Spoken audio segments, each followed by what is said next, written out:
It can turn day into night, wreak havoc at a sporting event, and spark a horrifying series of blind collisions, a weather incident as seemingly harmless as fog.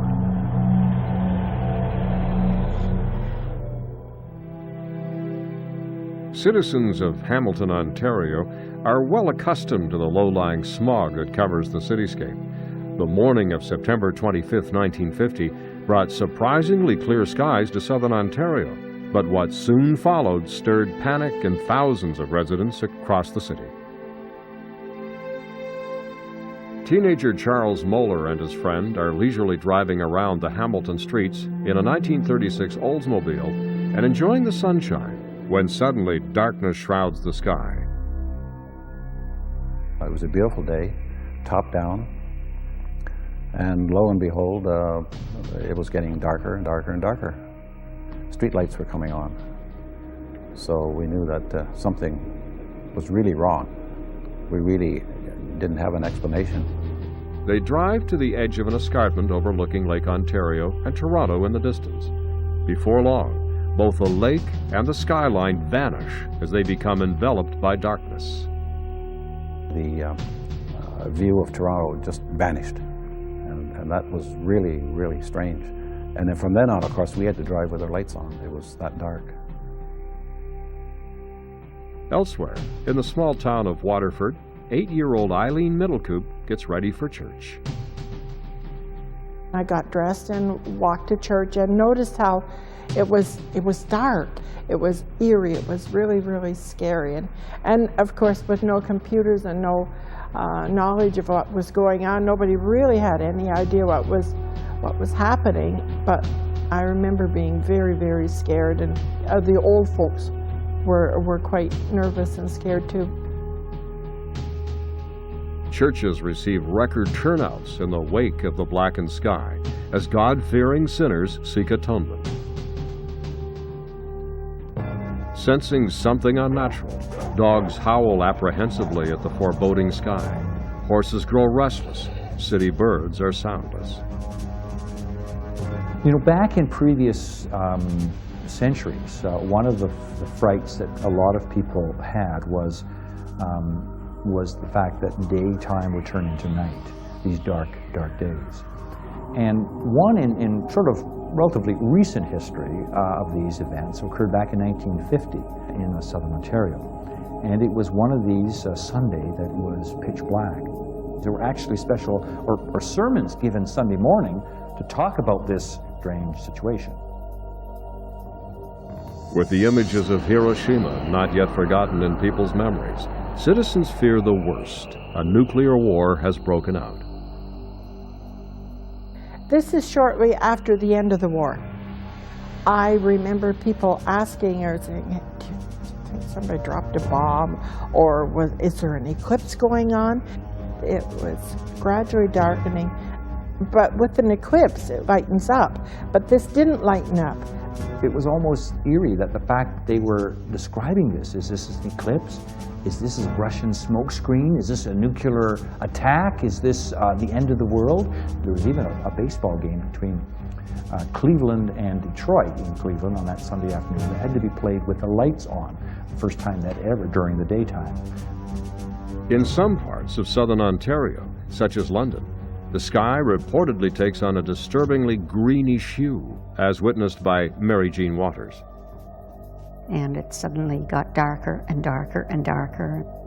It was actually a funny color, more than dark, night dark. It was almost a green dark. In the Hamilton area, the sky turns dark red. Fascinated by the phenomenon, 12-year-old Dan Ford and his older brother walked down the street together. It was about 4:30 in the afternoon, and the whole day was dark. The sky had a red tinge, and I'm walking up the street with my brother.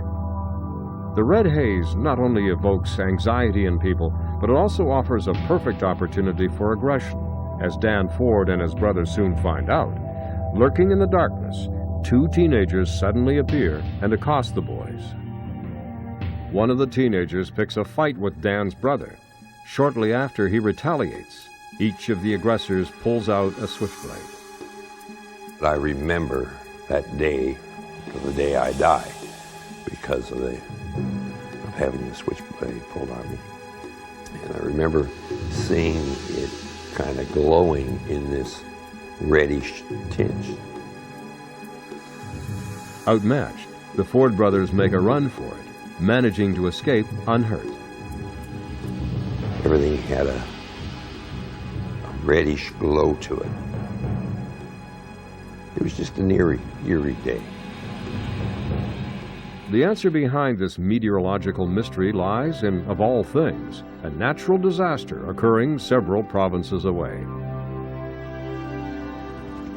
Raging forest fires in Alberta turn out to be the cause. In fact, it is the largest fire in northern Alberta's history, with flames ravaging over 10,000 square kilometers. The resulting column of smoke reaches high into the atmosphere, where the jet stream carries it as far as Holland, nearly 7,000 kilometers away. What Hamiltonians feared to be either a nuclear war or an eclipse is but smoke and ashes. Smoke and dust can make for some pretty spectacular sky scenes. Actually, the colors that we see are basically a reflection of how light is scattered. The sky sometimes appears blue because the small particles in our atmosphere scatter mostly short or blue light waves. Larger particles, such as dust collected near the horizon or smoke from forest fires, scatter more of the long or red light waves. Once people become aware of the actual cause of the red haze, they begin to make light of the situation. One minister downplays the unusually high attendance at Mass, stating, "It takes more than a little smoke to get sinners to church." The Hamilton haze catches residents off guard, but it is not the last time Hamiltonians are blindsided by the weather. The Hamilton Tiger Cats participate in a Grey Cup game that becomes truly gray. For over half a century, Canadian football has been a nationally treasured pastime. Each year, fans cheer on their favorite CFL teams as they compete for the Grey Cup, a trophy initially donated to amateur football by the Governor-General, Albert Henry Earl Grey. The end of November is usually the time when two remaining teams square off for the coveted trophy. There is another rival, however, that occasionally decides to take part in the action. Rain, wind, mud, and snow are all a defining part of the CFL tradition. In fact, some Grey Cup championships are remembered more for the inclement weather than the performance of players.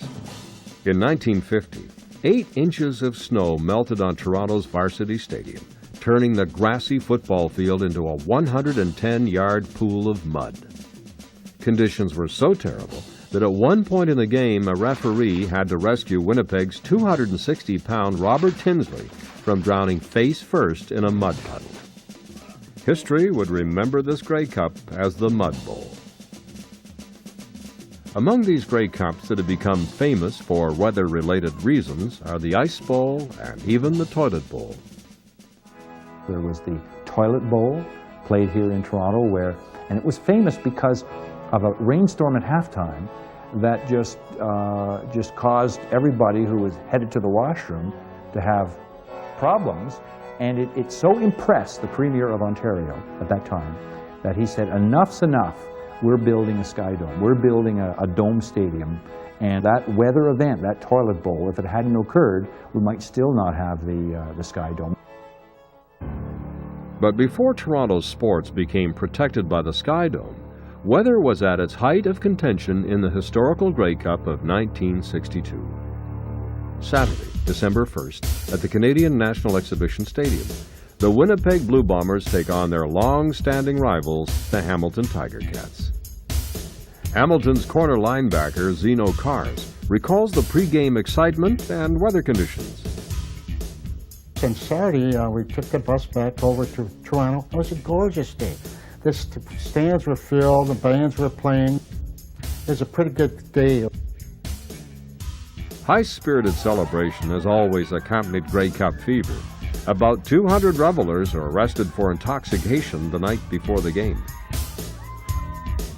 The 1962 Grey Cup Championship gets underway before a sold-out crowd.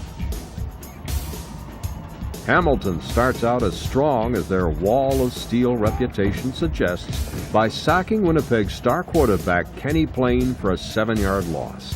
They continue to have the advantage when slippery conditions interfere. An exchange of kicks leaves Hamilton in possession at their own 29-yard line midway through the first quarter. Hamilton continues to dominate with an impressive drive by Garney Henley, which ends with the first touchdown of the game. When the quarter ends, Hamilton 6, Winnipeg no score. The game proceeds, but during the second quarter, the weather brings a new twist in the game.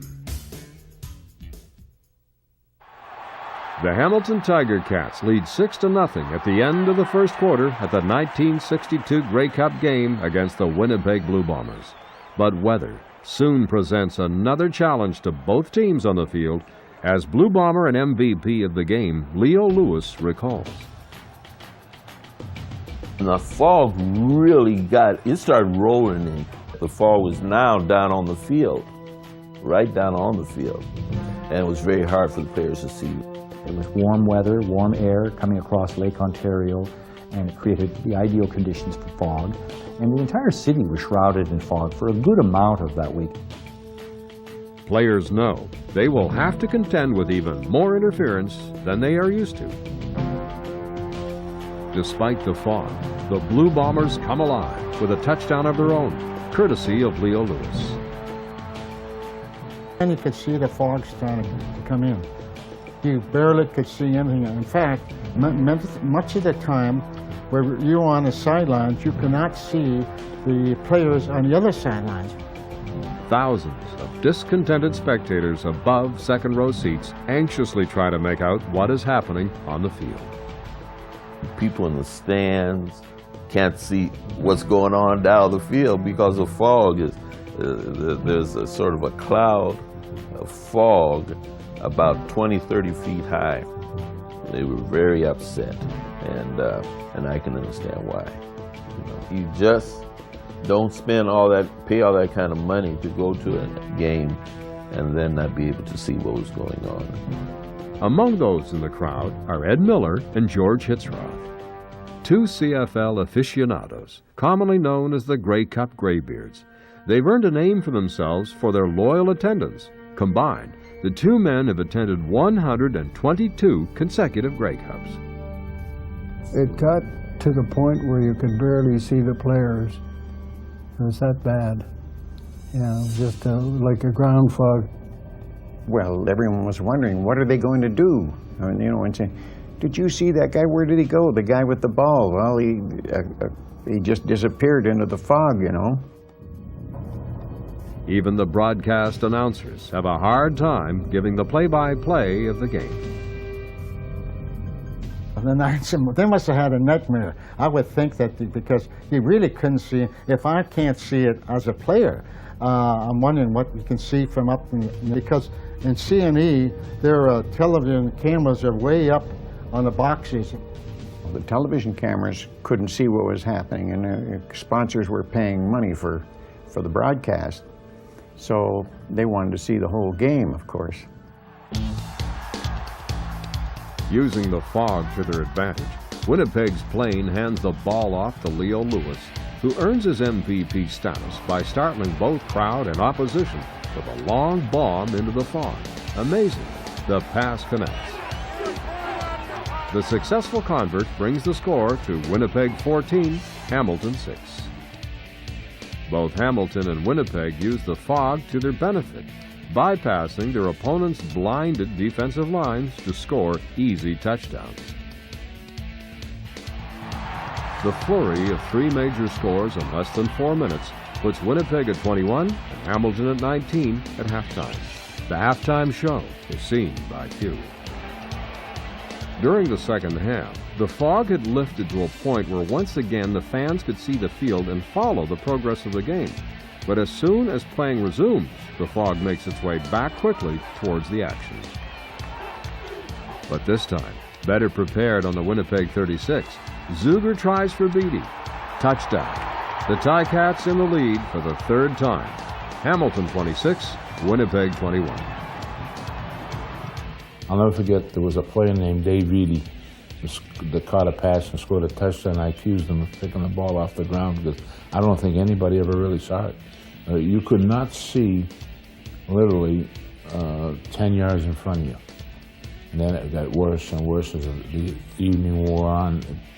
Mosca, one of the most feared men in CFL history, struggles to find tackle targets. They couldn't see very well. They're just trying to get a piece of you. Like, there's no way I was going to get Angelo Mosca. I never went near that guy. Hamilton's lead is short-lived as MVP Leo Lewis scores another touchdown for the Bombers. From a referee's point of view, the fog adds a frustrating element to the game because it allows some players to get away with unsportsmanlike activity. Well, you get a lot of complaining, you know, because so-and-so's doing this and so-and-so's, but you get that normally anyway. But in this fog game, we were getting a little more of it because it felt, well, nobody's going to see me here anyways. The heavy fog makes long passes next to impossible. One of the most talked about stories of the game is when Winnipeg's Kenny Plain mistakes referee Paul Dojak for one of his teammates and accidentally tosses him the ball. There were so many incidents that took place there that were humorous, and Kenny Plain used to tell a story that he used to fade back and fade back and fade back, and the fog was so thick that he threw the ball to me. Punt returners fumble for a bouncing ball that suddenly appears out of the mist. You couldn't possibly catch a punt. Impossible. So you had to listen when the ball hits the ground and try to determine where it's going to go. And football in its oval shape can go anywhere. Players wonder why, despite the blinding fog and the number of bone-crushing injuries, the game has still not been called off.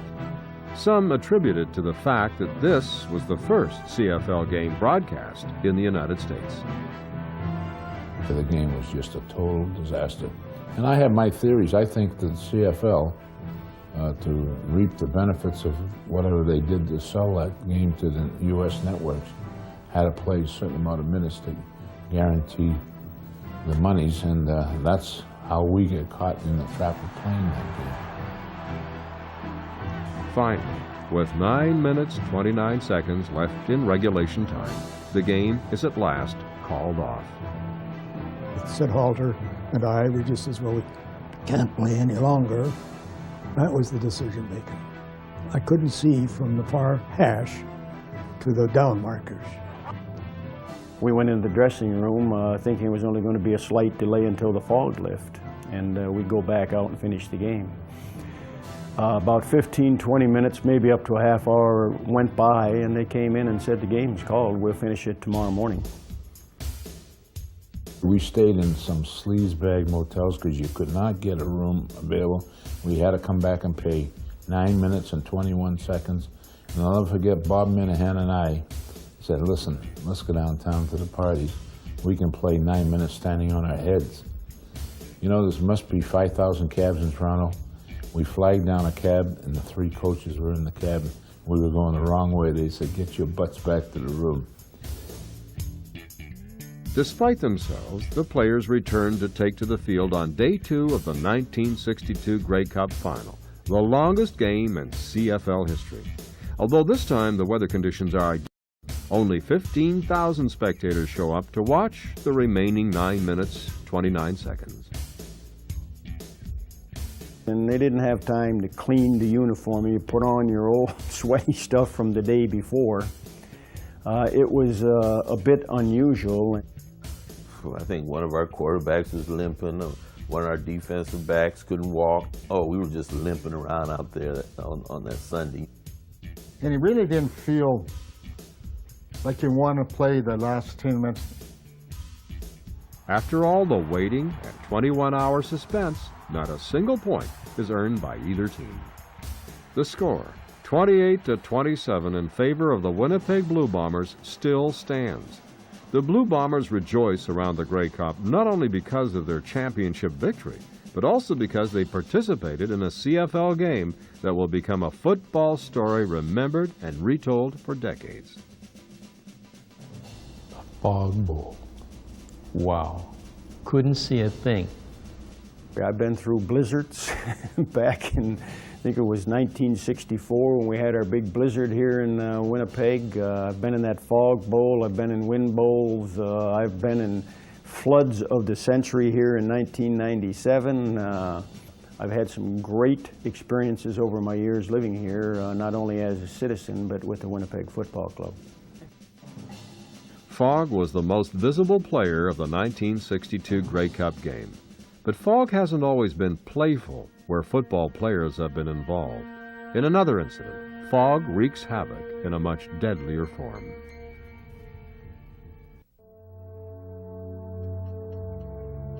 On December the 9th, 1956, a Trans-Canada Airlines plane in Vancouver is cleared by air traffic control to depart for Calgary.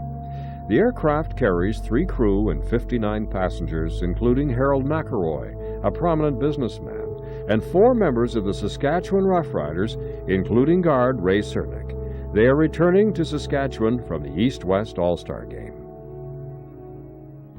At 6:52, 50 miles west of Princeton, just beyond the town of Hope, the captain radios air traffic control to report his number 2 engine stopped and that he's turning his plane around. At that point, he lost significant altitude, roughly 500 feet, in a short period of time, and was down to 19,000, and having difficulty holding at 19,000.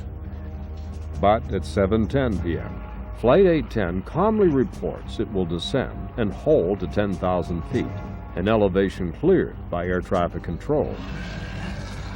11 minutes later, the plane crashes into Mount Slezzy at 7,600 feet.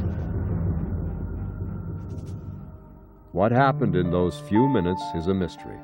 The crew was somehow oblivious to the fact that they were several thousand feet below their cleared flight path. Friends and relatives of the crash victims are grief-stricken when they read the next day's headlines, including Cernick's little 8-year-old cousin.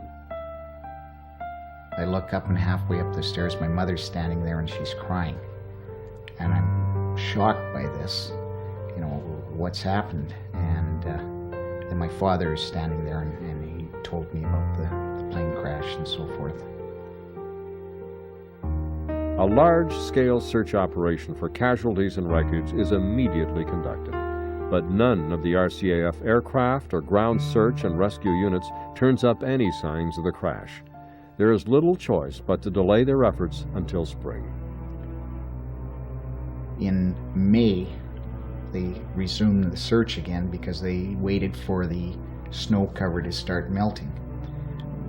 Another constant obstacle interfering with the RCAF search and rescue operation is fog. Poor visibility holds up units for weeks on end. Eventually, the searchers abandon their efforts. With warmer spring weather, the snow melts, but the fog remains on Mount Slezzy, except this time it decides to aid the search for the wreckage. On May 12, 1957, 3 top-notch mountaineers set out to climb the main peak of Mount Slezzy. At about the 4,500-foot level, they encountered a cloud layer.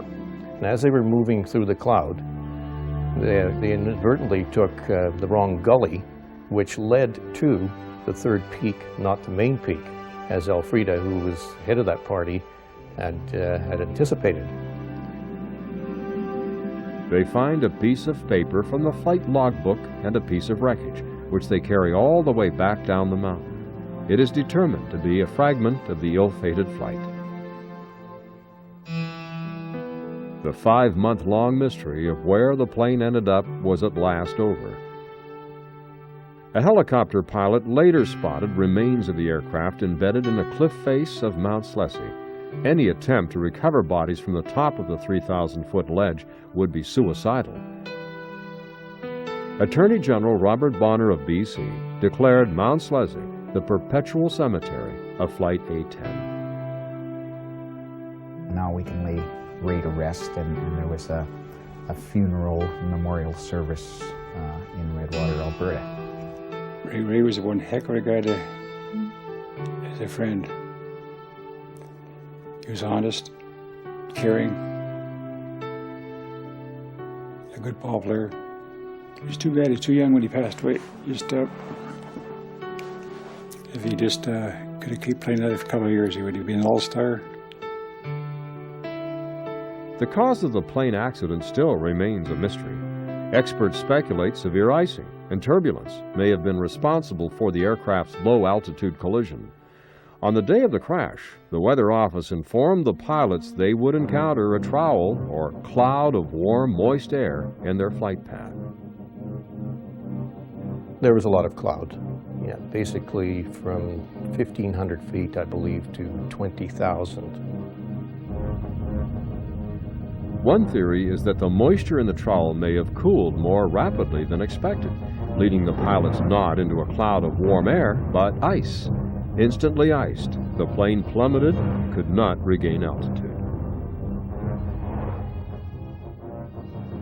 Just as easily as fog can perpetrate a plane accident in the air, it can also cause mayhem to over 100 motorists and passengers on the ground.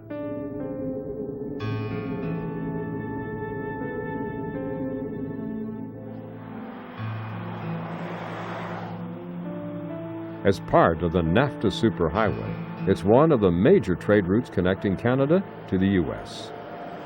There's nothing strikingly unusual about Highway 401, but those who often travel between the cities of Windsor and Chatham, southwestern Ontario, well know the reputation this stretch of the highway has earned.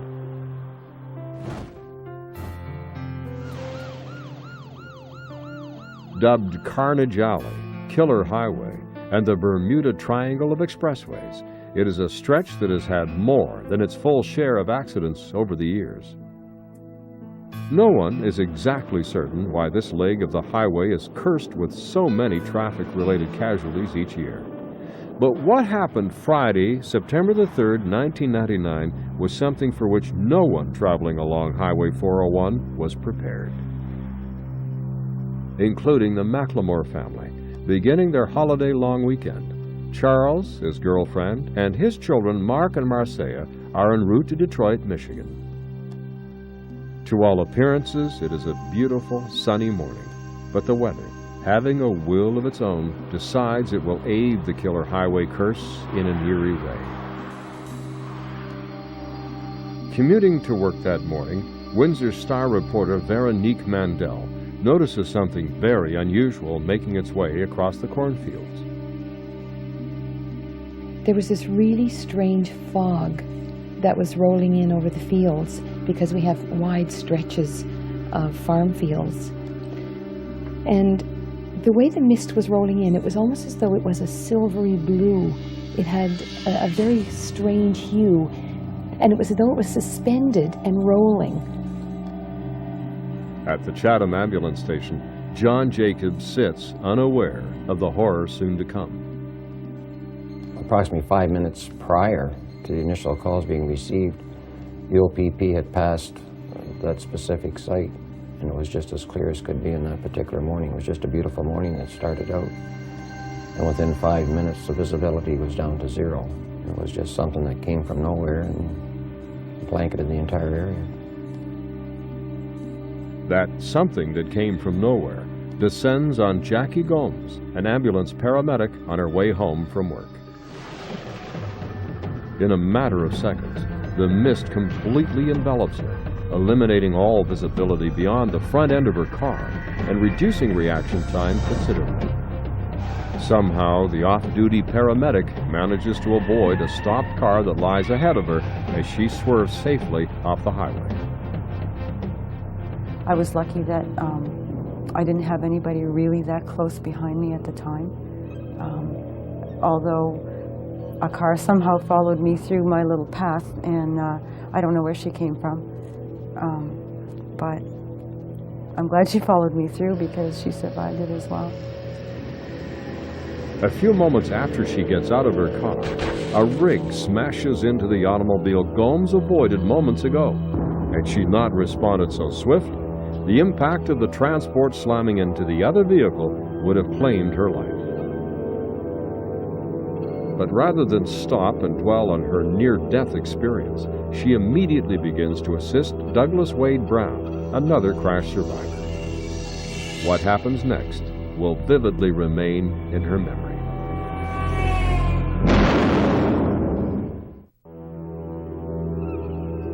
A fog descends on Highway 401, reducing driving visibility to practically nothing.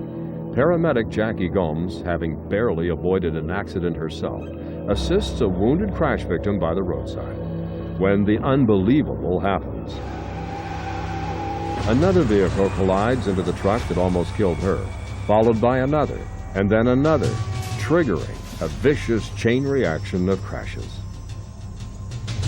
While the crashes were occurring, I could only hear them. I couldn't see what was happening beside the immediate area where I was, where a transport truck had literally climbed up a vehicle. And as each crash occurred, especially with the force of a much larger vehicle, it kept pushing things further. Even somebody who had been hit was hit over and over again. All I could do was see what was there and listen. And you knew how hard it was. You had glass raining on top of you with every crash you heard that was close. Despite her state of shock, Gomes continues to aid the wounded victim. Her colleague John Jacobs is one of the first emergency personnel on the scene. Well, I've lived in this particular area all of my life. I was born and raised in Essex County. I've been involved in ambulance services for over 30 years and responded to a lot of accident scenes and a lot of catastrophic incidents, but I was never experienced or expected to see what I saw on my arrival at the 401 incident. The most haunting sounds of all are not the shattering glass or the clanging metal, but those that come from victims trapped inside the mangled heaps of metal. Although the victims are concealed by the fog, their moans and cries make their presence felt in the void. Kirk Wallstead, a resident of the nearby community, appears on the scene and helps rescue trapped victims. The image, I guess, that sticks out most in my mind is just the sounds and of, you know, the people, the screaming, the cars and the trucks crashing into the other vehicles. The people that were hollering for help.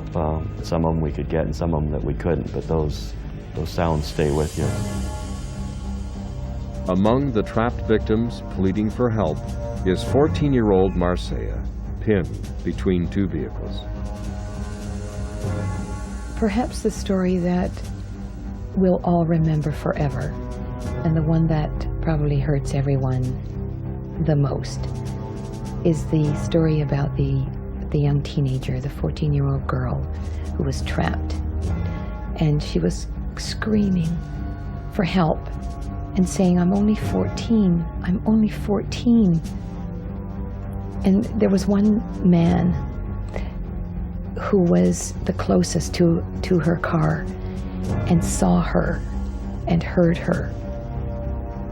This man, Peter Weiss, relentlessly attempts to free Marcia. During this time, Provincial Constable Kevin Armstrong is dispatched to the scene.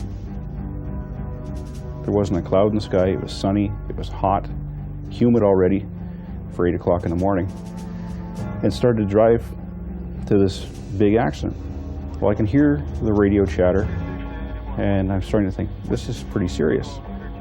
As I'm driving to the scene, I drive into fog. Just out of nowhere, it's foggy. And when I drove into it, I couldn't see the front end of the car. It just disappeared. Peter continues to try and help Marcia. The crisis intensifies when a transport's fuel tank ruptures and explodes, setting the entire area ablaze. Marcia's car is one of the vehicles engulfed in flames. Braving the fire, Peter still persists in trying to save her. For someone to be trapped and crying out to you, and you not being able to get to them, I think that is probably the most horrendous thing that a human being could ever have to face. Finally, Peter Weiss is held back. The heat, too much for anyone to bear, puts an end to his rescue attempt. He can do nothing except listen helplessly to her cries. And when I was there, she had died. Any manner of death in a collision is often horrendous, but to burn to death and while you're pinned is just beyond words. The screams just got dimmer and dimmer, and they just eventually died out, the screams, until it was as quiet as I guess as it could be. But there were still a lot of fires and a lot of commotion and a lot of things taking place, but the screams had stopped. When the pocket of mist clears, the total magnitude of the 82 vehicle pileup is at last revealed. It is time to hospitalize the wounded and recover bodies from the wreckage. This collision was most difficult to piece together in that the collision scene is approximately 1.4 kilometers in length. You've got 87 vehicles, 30 of them are tractor-trailer units or commercial motor vehicles, pickup trucks, straight trucks, and the rest are passenger cars. It just was something out of a movie. It wasn't real. It was a whole bunch of cars on fire. You get up, you can actually see the outline of some human figure who are deceased by this point in time. And you start thinking to yourself, is this real? Is this not a dream? Minutes after the 1.5 kilometer fog bank lifts, it leaves behind mass wreckage and a highway inferno. The eastern limit of the 82 vehicle pileup is the most concentrated area of the accident. Traveling west bound to Windsor, close to 30 vehicles caught fire, many of which were reduced to ashes. As a result, this area is what officials called the hot zone. The hot zone was just a mess of twisted metal. Cars and trucks fused together by the heat, burned right down to the frame. So how do you put that together? The actual highway was on fire. That's how hot the it got, and the pavement was even burning. So it was spread out for almost a mile on between a couple of the concessions on 401. But it was bad. I mean, it took them 2 or 3 days to clean it up, and then they had to repave part of the highway.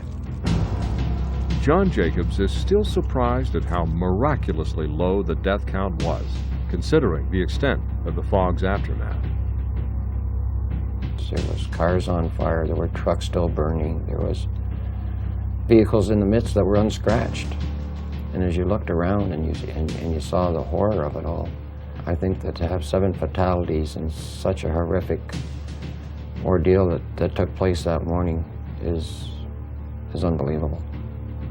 Equally unbelievable is the amount of emergency help that crash survivors offer one another. Farmers and other local community members also volunteer to aid emergency personnel for what relief they can to the victims.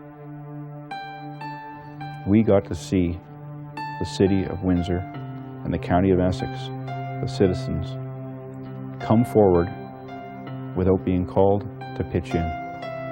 We had people bringing sandwiches out, cold water, cold pop, coffee, bringing their own vehicles out to help transport the injured. The spirit of Windsor and Essex County just made you proud to live around here. With almost every tragedy comes tales of brotherhood, and this highway disaster is no exception. Constable Kevin Armstrong remembers one story in particular that involves a truck driver and how he saves 2 people's lives. The truck driver urges a man and his daughter to exit their car, anticipating that another vehicle is bound to collide into theirs. Moments after they walk away from their Honda Accord, they hear the chilling sound of another car slamming into theirs at full tilt, pulverizing the car. Had the truck driver not warned them, they would not be alive to tell their story. Later that afternoon, the man and his daughter meet with Constable Kevin Armstrong at the police station. Well, this truck driver who I just interviewed is down the hall. And they said, do you know where this truck driver, do you know who he is? Do you have his name? I said, just a second, hang on. We finished the statement. I went down the hall, made sure he was still there. I said, come on with me for a second. Took her and her father down, and there were lots of hugs and tears. But that's the kind of thing that kept us going throughout all this. Seeing these people who had helped each other come back together again and kind of share their grief, share their happiness of being alive. Douglas Wade Brown died 2 weeks later as a result of complications caused by the injuries he received in the crash. But this extra time to live would not have been granted had it not been for Jackie Gomes. Just the fact that he had survived that impact, and he had some very serious injuries and was able to be talking to me and maintain his level of alertness throughout. You encounter that on a day-to-day basis, but it meant a whole lot more to me that day because I think getting him to the hospital alive was probably the only good thing about that whole day for me. The natural phenomenon responsible for the Highway 401 disaster of September 3, 1999, was the result of radiation fog, a type of fog that forms when ground air is humid and the Earth's surface cools, thereby causing the air's water vapor to condense. This process often occurs on clear nights when Earth's radiation or heat escapes into space. What made the isolated wall of fog even more unusual was how it appeared out of nowhere and dropped so suddenly on unsuspecting motorists as if deliberate. Its only target was that fatal stretch of road. I don't believe the people at the weather office at the airport had any indication that it was coming, but I'd never seen anything descend so fast and leave so fast. There was people that have lost members of their family in the accident that will come down to my father's farm and go to the site on 401, stand alongside the highway. They put wreaths, and there's one fellow that put up a large wooden cross in memory of his daughter that was killed in the same accident as well. I have a lot of respect for the weather, but I also have an acceptance of the weather and a fear of the weather, because I think it's a formidable foe. And it can be such a marvelous thing. It can make you feel fabulous and warm and wonderful.